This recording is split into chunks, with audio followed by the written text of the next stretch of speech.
شخصية ارتبط اسمها بالحروب الصليبية وتحرير القدس. دايما لو اتذكر بيتذكر دهائه في الحروب وحسن تعامله مع أعدائه من أطفالهم ونسائهم لحد جيوشهم وحكامهم. بس في جانب دايما بيتنسي، حاجة بتحصل خلف الكواليس، وعلى الرغم من إنها ممكن تكون مش واضحة لكنها السبب في كل أمجاده وانتصاراته. تعال أحكي لك الحكاية من أولها.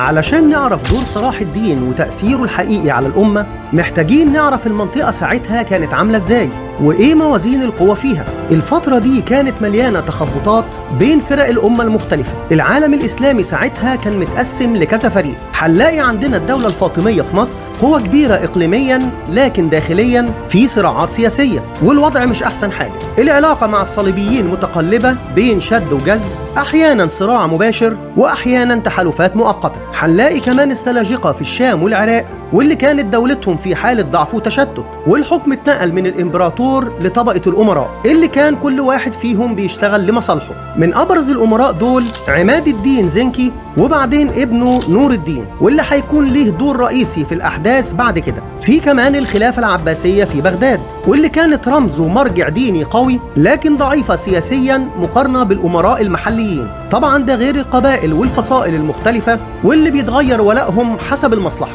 على الجانب الثاني بقى الصليبيين وسيطرتهم على معظم المناطق الحيوية في المنطقة. مع بداية الحملات الصليبية في القرن ال11 اتأسست عدة دول صليبية زي مملكة القدس وإمارة أنطاكيا. الصليبيين سيطروا على طرق التجارة وأهم المدن الساحلية، وعندهم فرسان متدربين على أعلى مستوى وحصون قوية، وفوق كل ده دعم مستمر من أوروبا. جيش الصليبيين كان ليه تفوق تكتيكي كبير لكنه محدود، فهنلاقي إنه جيش متدرب مع أسلحة حديثة وقلاع حصينة لكن عدده قليل مقارنة بجيوش المسلمين. ده بيخليهم قادرين يقوموا بالهجمات الخاطفة أو الدفاع عن منطقة معينة بأريحية تامة، لكن الدخول في مواجهة مفتوحة مع المسلمين كانت مش أفضل خيار.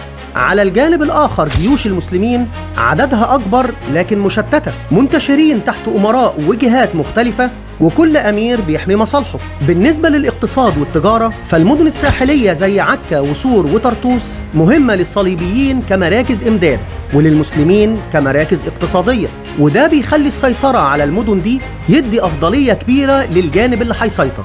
من أهم المراكز الاقتصادية دي هي مصر، لأن عندها موارد ضخمة وموقع استراتيجي ممتاز، فالسيطرة عليها هيدي أفضلية كبيرة جدا. جانب تاني من الصراع هو الخلاف بين الخلافة العباسية السنية مقابل الخلافة الفاطمية الشيعية، فلو حد عرف يعيد توحيد الرأي يقدر يكسب ولاء فصائل كتير.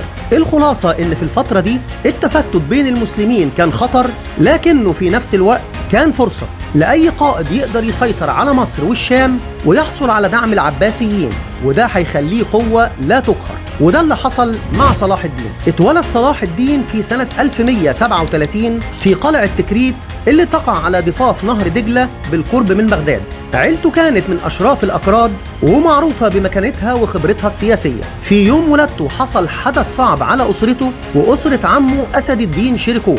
اليوم ده أمرهم والي بغداد إنهم يغادروا القلعة خوف عليهم بسبب نزاعات حصلت فيها. مشت الأسرتين في اتجاه الموصل، وفي الطريق والد صلاح الدين نجم الدين أيوب كان عايز يقتله لأنه ظن إن ابنه هيجيب لهم الشؤم، وده بسبب الأحداث اللي حصلت في يوم ولادته. إلا إن حد من أتباعه قام بتهدئته وأقنعه إن الموضوع قدر والطفل ملوش ذنب، وقال له ممكن يكون الطفل ده ملك عظيم في المستقبل وربنا يجعل ليه شأن. نشأ صلاح الدين في دمشق تحت راية نور الدين زنكي اللي خلف أبوه عماد في حكم الشام.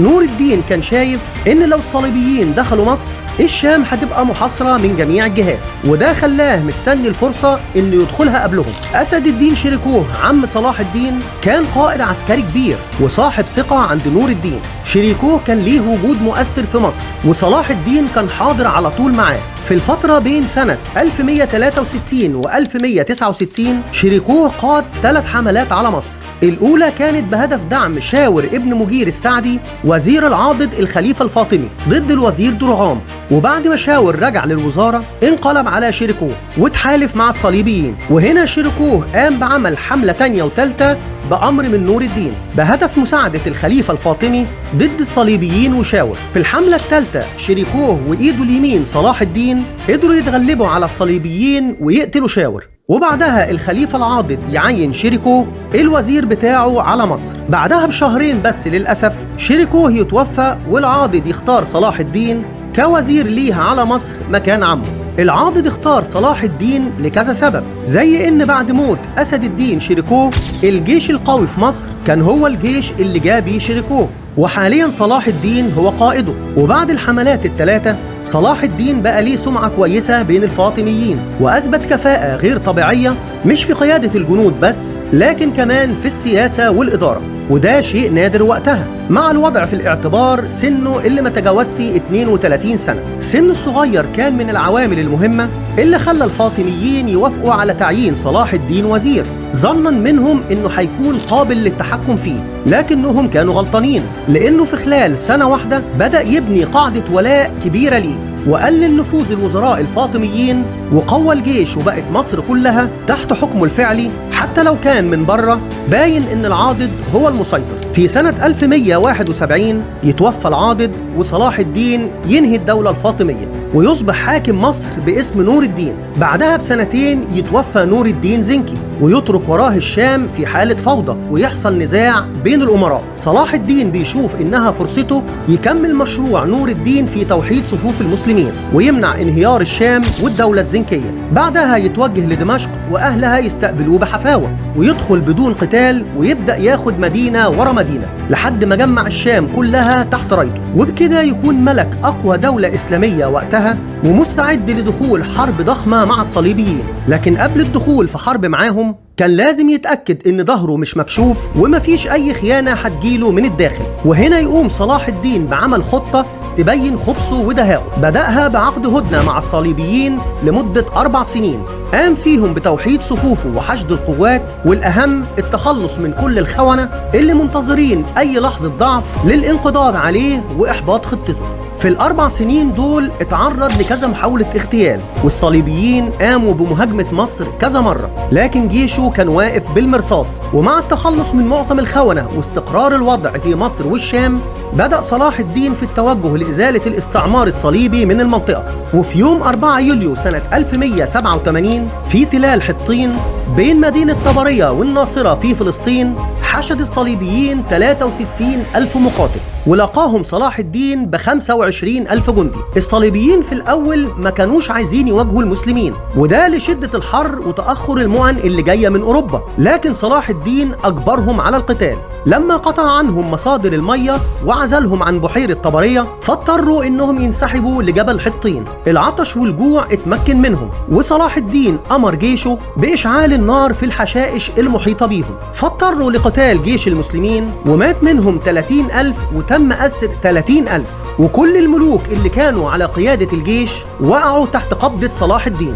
الموقعة دي كانت من أهم نقاط التحول في النزاع كله. بعدها قدر صلاح الدين إنه يفتح عكا ونابلس وعسقلان وبيروت وغيرها من مدن الشام. وفي يوم 15 رجب سنة 583 هجرية الموافق 1187 ميلادي توجه لبيت المقدس وفرض عليه حصار ب60 ألف جندي، وبعد 12 يوم من الحصار تستسلم الحامية الصليبية وتطلب الصلح ويوافق صلاح الدين. وصلى صلاة الجمعة في مصلى قبة الصخرة بعد 90 سنة من الاحتلال الصليبي. طبعا بعدها الخبر وصل أوروبا وسبب لهم صدمة كبيرة، ده خلى البابا يعلن الحرب الصليبية الثالثة بقيادة أعظم ملوك أوروبا زي فريدريك بارباروس وفيليب أغسطس والغني عن التعريف ريتشارد قلب الأسد. الحملة استمرت 3 سنين خاض فيها صلاح الدين معارك سياسية ودبلوماسية أكبر من المعارك العسكرية، وفي نهاية الحملة صلاح الدين يحافظ على القدس ويعمل هدنة مع ريتشارد قلب الأسد،